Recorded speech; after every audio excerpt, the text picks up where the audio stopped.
नमस्कार दोस्तों, सर जी क्लासेस में आपका स्वागत है। तो हम लोग यूपी आरबीएनएल एग्जामिनेशन के लिए जो है प्रीवियस ईयर क्वेश्चन डिस्कस कर रहे थे, जो कि ये हिंदी और जीके का दोनों का जो है सेशन आपका ये चल रहा है। और जब भी तक जितने भी लेक्चर्स हुए हैं आपके हिंदी और जीके का, तो आप लोग उसको देख सकते हैं। तो उसका जो है हमने अलग से प्लेलिस्ट बना दिया है, तो आप लोग डिस्क्रिप्शन बॉक्स में जाइएगा तो वहाँ पे आपको लिंक इसका मिल जाएगा। और देखिए हिंदी और जीके का जो पीडीएफ है, तो इसका भी हमने पूरा कंप्लीट बनाया हुआ है इस एग्जामिनेशन के लिए। तो आप लोग जो है उसको भी बाय कर सकते हैं, लिंक डिस्क्रिप्शन बॉक्स में इसका दिया हुआ है। तो चलिए स्टार्ट करते हैं हम लोग आज का सेशन। तो देखिए ये आपका सेट नंबर 3 है। अब तक हम लोगों ने सेट 2 तक डिस्कस कर लिया है हिंदी का। तो आप लोग उसको देख सकते हैं। यहाँ पे देखिए क्वेश्चन जो पूछा गया था आपका यहाँ पे कि निम्नलिखित में से कौन से शब्द शब्द की वर्तनी सही है। तो यहाँ पे आपको वर्तनी बताना है कि किसका सही है। तो इसमें देखिए दुर्व्यवहार आपका लिखा हुआ है। तो दुर्व्यवहार का देखिए इसका जो सही जो मात्रा मतलब जो स्पेलिंग होता है आपका वर्तनी जो है, तो वह है आपका ऑप्शन 3 वाला। तो ये जो है आपका करेक्ट हो जाएगा इसका। और दुर्व्यवहार जो रहता है आपका, तो ये इसका मतलब होता है कि जैसे हम कभी भी कोई शक्ति या फिर कोई जो है अपना जो अधिकार जो रहता है, तो उसका जो है हम लोग मतलब जो करते हैं ना कि उसको अन्यायपूर्वक करते हैं, यानी कि वो बलपूर्वक करते हैं, जबरदस्ती करते हैं किसी भी चीज़ के लिए हो जाए। तो उन सभी चीज़ों के लिए जो है ये आपका आता है दुर्व्यवहार करना हो गया आपका यहाँ पे। और इससे ये होता है कि जैसे कोई कोई चीज़ जो है किसी के ऊपर मान लीजिए अत्याचार किया जाए, तो उन सभी चीज़ों के लिए ये वर्ड जो है आपका समझा जाता है दुर्व्यवहार। इसका जो करेक्ट होगा आपका, तो ये होगा। तो देखिए स्पेलिंग करेक्शन से रिलेटेड जो क्वेश्चन आपके एग्जामिनेशन में हमेशा आपके आते ही रहते हैं, तो ये इम्पोर्टेंट है आपका। फिर नेक्स्ट देखिए यहाँ पे आपका जो है एक वर्ड से रिलेटेड आपका क्वेश्चन है, यानी कि जो आपके बहुत बड़ा एक शब्द रहता है, यानी कि वाक्यांश के लिए एक शब्द वो वाला है। इसमें दिया हुआ है कि शरण में आया हुआ वाक्यांश के लिए एक शब्द क्या होगा। तो देखिए जो शरण में आता है तो उसको बोला जाता है शरणागत बोलते हैं हम लोग। तो सिंपल सा यहाँ पे मतलब ही आपका दिया हुआ है शरणागत, और आप लोग समझ भी सकते हैं इसको। शरणागत बोलते हैं हम लोग उसको कि जो कोई शरण में आया हुआ होता है। और शरण दाता होता है कि जो कोई आश्रय देता है, मतलब शरण देता है जिसको, जो कि वो हो गया आपका यहाँ पे। तो बहुत ही सिंपल है, आप लोग पढ़ते के साथ ही समझिएगा कि इसका क्या होगा आपका। और बाकी जितने भी इम्पोर्टेंट जो आपके वाक्यांश के लिए जो एक शब्द हैं, तो इसका भी जो है हमने दिया हुआ है पीडीएफ में, तो आप लोग वहाँ से इसको स्टडी पूरा कर सकते हैं। तो देखिए पूरा आपको ये मिल जाएगा कंप्लीट आपको।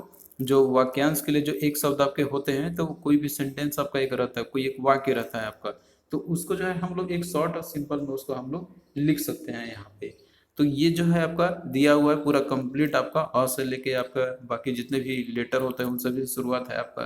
जैसे कि आपका अनुचित बात के लिए आग्रह करना, तो उसको ही बोलते हैं हम लोग दुराग्रह बोलते हैं हम लोग। इसी तरीके से अंडे से जो जन्म लेने वाला जो होता है, तो उसको बोला जाता है अंडा, सिर्फ एक शब्द में। तो उसी तरीके से आप और भी आप पूरा देख सकते हैं यहाँ पे, टोटल कंप्लीट आपको मिल जाएगा इसमें। फिर देखिए अगला क्वेश्चन है आपका यहाँ पे कि अतिवृष्टि शब्द का विलोम होगा। तो अतिवृष्टि शब्द का विलोम क्या होगा आपको ये बताना है। तो देखिए जो अतिवृष्टि जो शब्द है आपका, तो इसका जो विलोम शब्द होता है आपका, तो वो है आपका अनावृष्टि।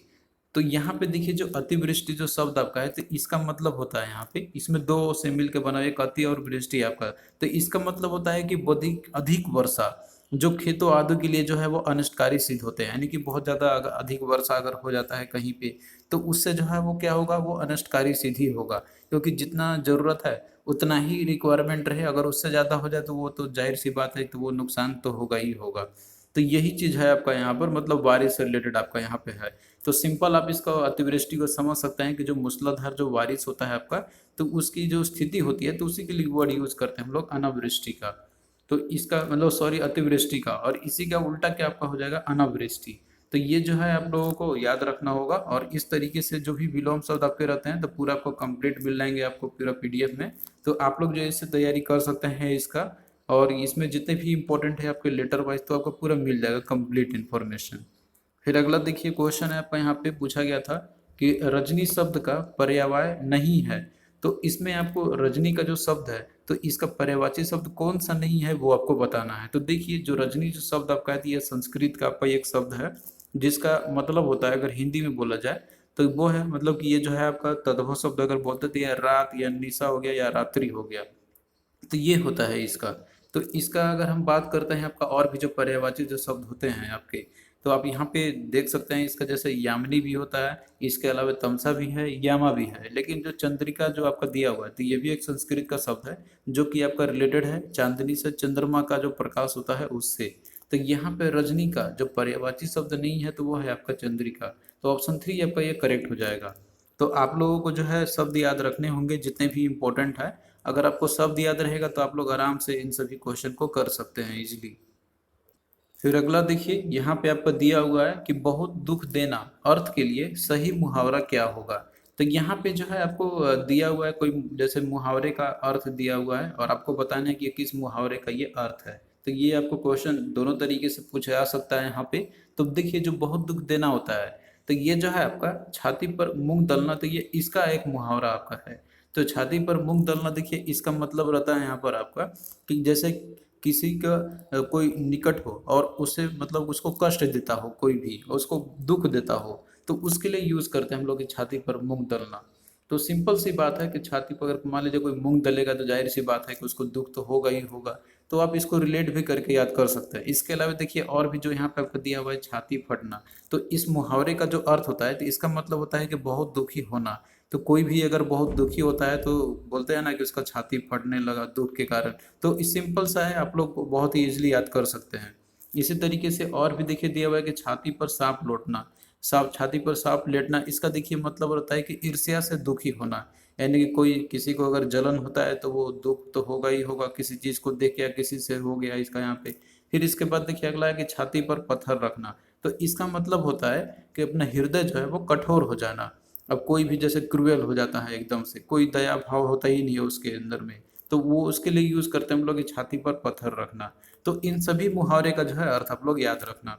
तो देखिए जो मुहावरे और लोकोक्तियां जो है तो ये ऑलरेडी हमने आपको पढ़ाया हुआ है और इसका पूरा कंप्लीट लिस्ट भी पीडीएफ में दिया हुआ है। तो आप लोग अगर उसको पढ़ लेते हैं तो क्वेश्चन आपका उन्हीं में से देखने को आपको मिल जाएगा। फिर देखिए अगला क्वेश्चन है आपका यहाँ पे कि निम्नलिखित में से शब्द का शुद्ध रूप कौन सा है। तो आपको जो है इसमें से शुद्ध रूप बताना है शब्द का। यहाँ पे देखिए जो अडम्बपूर्ण आपको दिया हुआ है इन सभी में तो कौन सा करेक्ट है वो आपको बताना है। तो देखिए जो अडम्बपूर्ण है तो इसका जो मतलब होता है आपका दैट इज दिखावा करना हो गया, या फिर जो है अनावश्यक या कोई दिखावी जो आयोजन जो करता है तो उसके लिए वर्ड यूज करते हैं हम लोग आडम्बपूर्ण। तो इसमें देखिए जो इसका करेक्ट जो इसमें मतलब जो शुद्ध रूप है तो वह है आपका ऑप्शन 3 वाला आडम्ब पूर्ण। तो ये सही है आपका। तो आप लोगों को वर्तनी पे भी ध्यान देना होगा कि जैसे आपका किस तरीके से उसको लिखा जाता है करेक्ट तरीके से। तो ये इम्पोर्टेंट है आपका। फिर अगला देखिए यहाँ पे दिया हुआ है कि रात्रिचर का पर्यायवाची शब्द क्या होगा। तो देखिए जो यहाँ पे रात्रिचर आपका दिया हुआ है तो ये भी जो है आपका एक संस्कृत का शब्द आपका है और ये पुल्लिंग शब्द आपका है जिसका मतलब होता है राक्षस या फिर निश्चर हम बोलते हैं हम लोग दूसरे तरीके से। तो इसका और जो आपका रहता है यहाँ पर आपका जैसे तिमिर भी आपका हो जाएगा, दर्प भी आपका हो जाएगा यहाँ पे। और इसके अलावे जो है आपका अंधेरा दिया हुआ है। तो ये जो है ये सब जो वो शब्द आपके हैं यहाँ पर तो ये जो है अलग अलग शब्द आपके दिए हुए। लेकिन देखिए जो धनुज आपका दिया हुआ है तो रात्रिचर जो है आपका ये धनुज का ही एक तरीके से पर्यायवाची शब्द है आपका। तो आप यहाँ पे देख सकते हैं जैसे धनुज है तो इसका भी मतलब राक्षस ही होता है या फिर दानव होता है। दानव जो होते हैं राक्षस होता है तो उनको धनुज भी बोला जाता है। और रात्रिचर आपने देखा कि आपका एक संस्कृत का शब्द है जिसका मतलब राक्षस से ही या फिर निश्चर से ही रिलेटेड आपका रहता है। तो इसमें पर्यायवाची शब्द आपका क्या होगा तो वो धनुज हो जाएगा। और बाकी जो तिमिर ये अंधेरा का आपका रहता है और अंधेरा तो आप जानते ही हैं यहाँ पे। और बाकी जो दर्प आपको दिया हुआ तो ये इनसे कोई रिलेशन नहीं है, पर्यायवाची शब्द नहीं है। तो इसका एक एक आपका है धनुष यहाँ पे ऑप्शन 1 में। तो इसका राइट आंसर क्या होगा ऑप्शन 1 आपका हो जाएगा। तो देखिए क्वेश्चन आपका बहुत तरीके से पूछा जा सकता है अगर आपके पास लिस्ट अच्छे से याद रहेगा। जितने भी पर्यायवाची शब्द है, विलोम शब्द है, वाक्यांश के लिए जो एक एक शब्द होते हैं तो आप लोग आराम से क्वेश्चन को कर लीजिएगा। फिर अगला देखिए क्वेश्चन आपका यहाँ पे कि जिस पर मुकदमा चल रहा हो वाक्यांश का एक उपयुक्त शब्द कौन सा होगा वो आपको बताना है। तो यहाँ पे भी जो है आपको जो दिया हुआ है वाक्यांश के लिए एक शब्द यानी कि जो वन वर्ड सब्स्टिट्यूशन आप पढ़ते हैं तो वही दिया हुआ है। तो देखिए इसका राइट आंसर हो जाएगा ऑप्शन 2 दैट इज अभियुक्त। यानी कि जिस पे मुकदमा चल रहा हो तो उसको बोलते हैं हम लोग अभियुक्त बोलते हैं हम लोग। तो ये आपको याद रखने होगा। फिर देखिए यहाँ पे जो आपका अगला जो क्वेश्चन है तो इसमें जो है आपका एक पैसेज दिया रहता है, मतलब एक आपका यहाँ पे एक अनुच्छेद दिया रहता है छोटा सा और इससे क्वेश्चन आपको पूछे जाते हैं। तो ये आपका काफी आसान रहता है। तो यहाँ पे एक सिंपल सा दिया हुआ है जो कि प्रीवियस ईयर में ही पूछा गया था।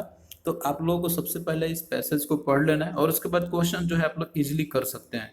तो यहाँ पे देखिए पैसेज में आपका दिया हुआ है, इसमें जो है आपका दिया हुआ है क्रिसमस और जो ईसा मसीह है उनके द्वारा मतलब उनके बारे में दिया है यहाँ पे कि क्रिसमस जो है ईसाई समुदायों का के लोगों का एक महापर्व है और यह पर्व हर वर्ष 25 दिसंबर को मनाया जाता है। फिर इसके बाद देखिए आगे आपका दिया हुआ है कि इस दिन ईसा मसीह का जन्म हुआ था और सभी ईसाई ईसा मसीह की जो शिक्षा था तो उनको ही जो है अपना धर्म का मूल आधार मानते हैं। फिर आगे देखिए इसमें लिखा हुआ है कि ईसा मसीह को जीसस क्राइस्ट भी कहते हैं, तो ये दूसरा नाम भी इसमें दिया हुआ है इनका। फिर इसके बाद आगे देखिए दिया हुआ है कि ईसा मानते हैं कि ईश्वर ने इस संसार की रचना की है तथा अपने दूतों के माध्यम से वह लोगों को संदेश देते हैं और ईश्वर के पुत्र जो कि जीसस है इस धरती पर लोगों को जीवन की शिक्षा देने के लिए वो आए थे। और इसके बाद देखिए आगे आपको दिया हुआ इसमें कि जीसस ने कहा था कि ईश्वर सभी व्यक्ति से प्यार करते हैं तथा हमें जीवन को अपने हमें अब प्रेम को जीवन में अपनाकर ईश्वर की सेवा करनी चाहिए, यानी कि प्रेम को ही जो है जीवन में अपनाना चाहिए और उसकी उसी के थ्रू करके जो है ईश्वर की सेवा करनी चाहिए। फिर इसके बाद देखिए आगे दिया हुआ है कि ईश्वर की सेवा किस तरीके से हम कर सकते हैं, तो यहाँ पे बात तो कही जा रही है ईश्वर की सेवा करने का, तो कैसे कर सकते हैं हम, तो यहाँ पे सबसे इसका जो है उत्तम मार्ग ये बताया गया है यहाँ पे कि जो दीन दुखिया जो होते हैं तो उसकी सेवा करना होगी, यानी कि जो गरीब लोग हैं उनकी सेवा करने की बात कही जा रही है। और इसके बाद लास्ट में आपका दिया हुआ है कि क्रिसमस का त्योहार हमें यही पावन संदेश भी देता है। तो यहाँ पे जो है आपका मोटा मोटी एक दिया हुआ है क्रिसमस का जो त्योहार होता है उसके बारे में और साथ में जो ईसा मसीह के द्वारा उनका क्या टीचिंग्स थे उनके, तो ये चीज़ दिया हुआ है। अब देखिए क्वेश्चन आपका काफ़ी आसान है, आप लोग बहुत इजीली कर सकते हैं इसका। इसमें दिया हुआ है कि ईसा मसीह का दूसरा नाम क्या है, तो यहाँ पे देखिए इसमें क्लियरली आपका दिया था कि इनका जो है दूसरा नाम आपका इनका क्या था आपका यहाँ पे, तो वह है जीसस क्राइस्ट है। तो राइट आंसर क्या होगा, ऑप्शन 1 आपका यहाँ पे हो जाएगा। काफी आसान क्वेश्चन आपको पूछा आता है, इससे रहता है कोई भी पैसेज आपका रहेगा तो आप लोग इजीली कर लीजिएगा। फिर अगला देखिए इसमें क्वेश्चन आपका पूछा गया था कि क्रिसमस का त्योहार हमें क्या संदेश देता है, तो इसमें ऑप्शन पढ़िए आप लोग को अच्छे से समझ में आ जाएगा कि ईश्वर की सेवा का सबसे उत्तम मार्ग दीन दुखियों की सेवा करना है। तो यही चीज है आपका इसमें दिया हुआ था एक्चुअली में, और बाकी आप और भी देख सकते हैं यहाँ पर आप लोग, जैसे कि इसमें आपको दिया हुआ है कि ईश्वर की सेवा का सबसे उत्तम मार्ग धरती पर लोगों को जीवन की शिक्षा देना। तो देखिए जीवन की शिक्षा देना नहीं, इसमें बताया गया था कि दीन दुखियों की जो है उनकी सेवा करना हो गया। फिर उसके बाद और भी ऑप्शन आप देख सकते हैं कि ईश्वर की सेवा का सबसे उत्तम मार्ग लोगों को संदेश देना है। फिर इसके बाद देखिए दिया हुआ है कि ईश्वर की सेवा का सबसे उत्तम मार्ग महापर्व मनाना है। तो देखिए ये तो कोई आपका दिया नहीं था, इसमें सबसे उत्तम मार्ग क्या है सेवा करने का, तो वह दीन दुखियों की सेवा करना। तो यही जो है संदेश देता है जो क्रिसमस का त्योहार है, जो कि आपका इसमें दिया हुआ था। तो इसका राइट आंसर क्या होगा, ऑप्शन 1 आपका हो जाएगा। फिर देखिए अगला क्वेश्चन इसमें आपका पूछा गया था कि क्रिसमस का महापर्व कब मनाया जाता है। तो इसमें देखिए दिया था आपका यहाँ पे कि वर्ष 2000 वर्ष जो है 25 दिसंबर को मनाया जाता है। यहाँ पे आपका ऑलरेडी दिया हुआ है कि हर वर्ष मनाया जाता है 25 दिसंबर को। तो इसमें सिंपल सा आपका राइट आंसर ऑप्शन 1 आपका हो जाएगा। तो देखिए ये काफी आसान पैसेज आपका था, हो सकता है कि क्वेश्चन आपका और भी थोड़ा डिफिकल्ट भी पूछ दे, लेकिन क्वेश्चन आपका बहुत ही सिंपल रहता है। तो यहाँ पे देखिए जो हिंदी के जो आपका तीसरा सेट था तो वो भी हमने आपको पूरा कंप्लीट करा दिया है। तो आई होप कि जो हिंदी का सेशन रहा होगा तो ये आपको अच्छा लगा होगा। और देखिए यदि आप लोग अच्छे से तैयारी करके जाते हैं और जो भी चीज़ हमने आपको पढ़ाया हुआ है हिंदी में, तो अगर आप लोग उतना भी कर लेते हैं ना, तो हम मानते हैं कि आप लोग इसमें अच्छा स्कोर कर लीजिए। क्योंकि जो भी आप इसमें देख रहे हैं, जो आपके क्वेश्चन पूछे जा रहे हैं आपके, वो चाहे आपका पर्यायवाची शब्द से हो या फिर आपका विलोम शब्द से हो, अनेक शब्दों को बदले एक शब्द हो, या फिर जो आपका मुहावरे वाला हो, तो वो सारा का सारा पीडीएफ में आपको मिल जाएगा। तो आप लोग जो है उसको अच्छे से तैयारी करके जाना, हिंदी में आप लोग अच्छा स्कोर कर सकते हो इसमें। तो चलिए दोस्तों फिर मिलता है नेक्स्ट वीडियो में, तब तक के लिए बाय।